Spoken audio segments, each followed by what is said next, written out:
Hello बच्चों। Welcome to learn from Abhishek channel. कैसे हैं आप लोग? आप सभी लोग बहुत बढ़िया होंगे, बहुत हेल्दी होंगे, बहुत स्वस्थ होंगे और अच्छे से पढ़ाई कर रहे होंगे, ऐसी मेरी उम्मीद है। और मैं भगवान से मनोकामना भी करता हूँ आप लोग अच्छे से पढ़िए और सफल होइए। तो बच्चों, जो भी चीजें मैं नहीं कोई भी आपको समझाता है, आजकल समस्या ये आ रही है कि उसको हम लोग अपने दिमाग में होल्ड नहीं कर पाते, उस चीजों को समझ नहीं पाते। बस एक कान से हमने सुना, दूसरे कान से निकाल दिया। तो ये सब चीजों को आप लोग ध्यान दीजिए और इस चीजों को बिल्कुल भी अपने ऊपर हावी मत होने दीजिए, ओवरकम मत होने दीजिए। चीजों को ध्यान से सुनिए, ध्यान से करिए, समझिए उसको। तो बच्चों, आज मैं थोड़ा आप सोच रहा हूँ आप लोगों को मोटिवेट कर दूं, कुछ चीजें आपको बताऊं। हो सकता है आप थोड़े मोटिवेट हो, उसको समझें, कुछ अच्छा लगे आपको। तो मैंने यहाँ पर एक चीज लिखी हुई है कि hard work, dedication and concentration are key for success. तीन जो है यहाँ पर मेरे मेन वर्ड हैं। हार्ड वर्क, कठिन परिश्रम, डेडिकेशन, समर्पण, एंड कंसंट्रेशन, ध्यान। और ध्यान, इसका मतलब है कठिन वर्क, कठिन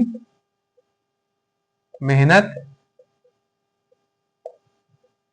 समर्पण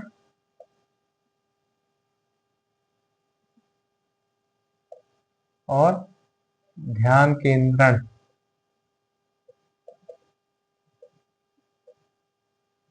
these are the key for success. ये किसी भी सफलता के लिए समझ लीजिए एक चाबी है।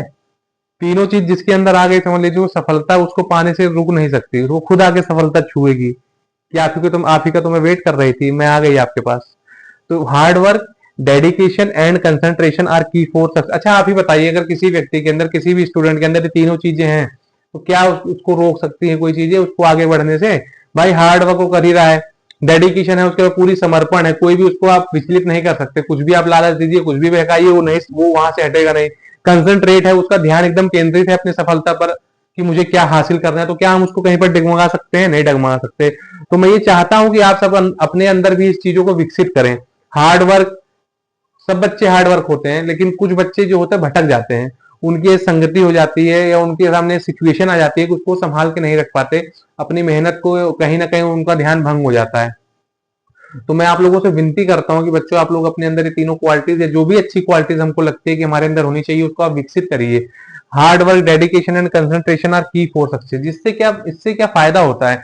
ये चीजें, अगर ये क्वालिटीज हमारे अंदर आ जाएगी, तो पहली बात हमारे अंदर कोई भी डिफिकल्टीज है उसको ओवरकम करने की क्षमता आ जाएगी। कोई भी कठिन समय आएगा, कोई भी परेशानी आएगी, तो हम उसको आराम से झेल सकते हैं, क्योंकि हम कंसंट्रेट हैं। हम उसको शांत दिमाग से उसका हल सोचेंगे कि इसको हम कैसे, इसको पार करें, इस समस्या को कैसे खत्म करें। वहां घबराएंगे नहीं। तो घबराना ही, अगर आप घबरा गए तो इसका मतलब आप परेशान हो गए।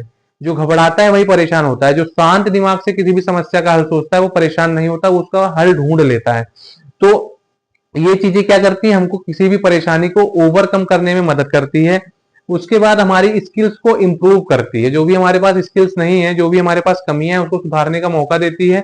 और अपॉर्चुनिटीज को क्रिएट करती है। अपॉर्चुनिटीज कब क्रिएट होंगी?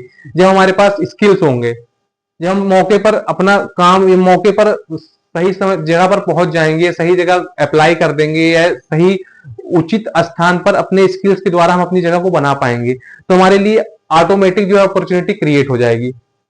तो इन चीजों को आप ध्यान में रखते हुए मैं आपको एक छोटी सी कहानी सुनाता हूँ। आशा करता हूँ कि वो आपको मोटिवेट करेगी। कहानी बहुत बड़ी नहीं है, छोटी सी है।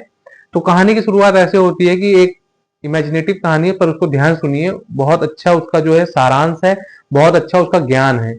तो मैं जो है बच्चों, अपने बच्चों को कभी कभी कहानी सुनाता हूँ। जैसे कहानी में क्या था कि एक गांव में एक मंदिर बन रहा था। तो एक मंदिर में जब बन रहा था, तो उसके लिए एक मूर्ति की आवश्यकता है कि भाई मंदिर बनने वाला है, यहाँ पर भगवान की मूर्ति की आवश्यकता है। बहुत पहले की बात है।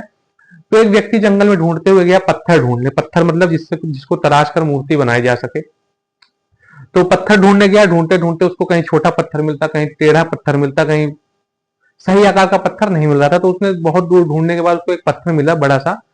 तो उसको कोशिश किया उठाने की। पत्थर ने पूछा, मुझको कहाँ ले जा रहे हो? तो उस व्यक्ति ने कहा, मैं आपको मंदिर में ले जा रहा हूँ। मंदिर में वहां पर आपको काट पीट कर, तराश कर आकार दिया जाएगा, आपको एक मूर्ति के रूप में वहां पर लगाया जाएगा, आपकी पूजा होगी।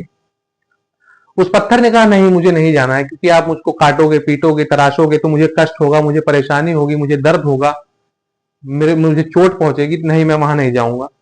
उसने बोला, कोई बात नहीं, ठीक है, मत जाइए आप। थोड़ी और आगे बढ़ता है तो एक पत्थर और मिल गया। वहां पर उसने कोशिश किया, बताया उसने क्या औचित्य है आपको ले जाने का, क्या आपका काम है। उसने बोला, ठीक है, मुझे ले चलिए, मुझे कोई समस्या नहीं है।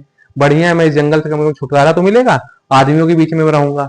अच्छा, पत्थर उसको लेता है, पत्थर को, उसके बाद उसके ख्याल आता है कि चलिए मूर्ति नहीं बनेंगे ये, इनको ले चलते हैं, किसी और काम में आ जाएंगे। तो उनको भी वो दोनों पत्थर को लेके आता है। तो जो पत्थर मूर्ति बनने के लिए तैयार हुआ था उसको तराशा जाता है, कारीगर उसमें मेहनत करते हैं, उसको महीने 2 महीने बाद पूरा अच्छी सी मूर्ति बनाकर तैयार हो जाती है। उस मंदिर मंदिर में उस मूर्ति की स्थापना भी होती है, वो प्राण प्रतिष्ठा होती है, उनको रोज नहलाया जाता है, पूजा पाठ होती है, नए कपड़े पहनाए जाते हैं। रोज लोग आके अगरबत्ती, धूप बत्ती, पूजा, हवन प्रसाद चढ़ा रहे हैं, मिठाइयां चढ़ा रहे हैं, फल चढ़ा रहे हैं, खूब सेवा सत्कार होता है भगवान का।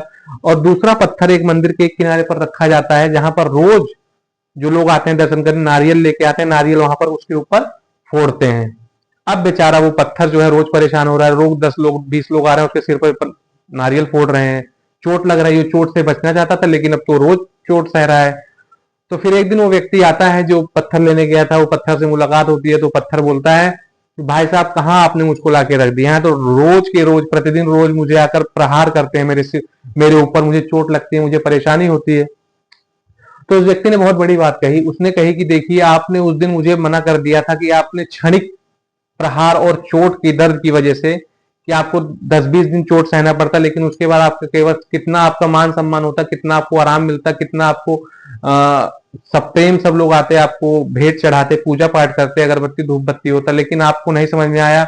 आपने उस क्षणिक एहसास के लिए, क्षणिक कष्ट के लिए अपने जीवन के पूरे जीवन काल को कष्ट में रख दिया, और यहाँ पर आप रोज उस कष्ट को सह रहे हैं। तो उस पत्थर को तब वो बात समझ में आएगी, तो उसने मन ही मन में सोचा कि हाँ बहुत बड़ी गलती हो गई। तो इस कहानी का जो तात्पर्य है बच्चों यही है कि स्टूडेंट लाइफ में हमको जो भी समस्याएं क्या होती है, माता पिता तो हमको सब संसाधन उपलब्धि कराते हैं, हमको क्या समस्या है, बस हाँ पढ़ने में आपको मेहनत करना पड़ेगा, जागना पड़ेगा या बैठना पड़ेगा, या कई जो चीजें समझ नहीं आती बार बार वो समझनी पड़ेगी। टीचर हो सकता है डांटे भी, मारे भी, माता पिता भी डांटे मारे, हमारी अच्छाई के लिए मारते हैं। तो आपको उस कष्ट को झेलना है। अगर आप 20 22 24 साल तक उस कष्ट को झेल लेंगे तो आगे जाकर आपका जीवन सुधर जाएगा, निखर जाएगा, तो आपको समस्या नहीं आएगी। लेकिन आप इसी दौरान अगर विचलित हो जाएंगे, नहीं मुझे कष्ट नहीं झेलना है, बच्चे समझ नहीं पाते हैं, वो क्षणिक संगति खराब हो जाती है, घूमने निकल गए, पढ़ाई पे ध्यान नहीं दिया, मूवी देख रहे हैं, ये वो देख रहे हैं। आजकल तो सोशल मीडिया इतना एक्टिव हो गया है कि बच्चों का समय जो है वो ऐसे खींच ले रहा है जैसे लग रहा है कि 24 घंटे का दिन नहीं होता, 2 घंटे का दिन होता है। तो यहाँ पर हमको ध्यान देना है, हमको पहले वाला पत्थर नहीं बनना, हमको दूसरा वाला पत्थर बनना है जो शुरू में तो कष्ट सहे लेकिन बाद में उसका जीवन काल एकदम भगवान की तरह हो जाए कि लोग उसकी सेवाएं करें, उसको कोई समस्या ना हो, उसको कुछ करना ना पड़े, आराम से अपना जीवन उसका व्यतीत हो, सारे ऐशो आराम उसको मिले।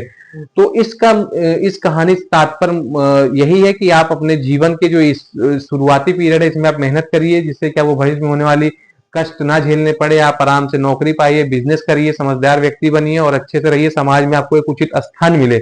और अगर आप शुरू में मेहनत नहीं करेंगे तो आपको समाज में उचित स्थान नहीं मिले, क्योंकि आप उस लायक नहीं बन पाएंगे कि 10 लोगों के बीच में बैठ पाए, अपने आप को सिद्ध कर पाए, अपनी बात को सामने रख पाए।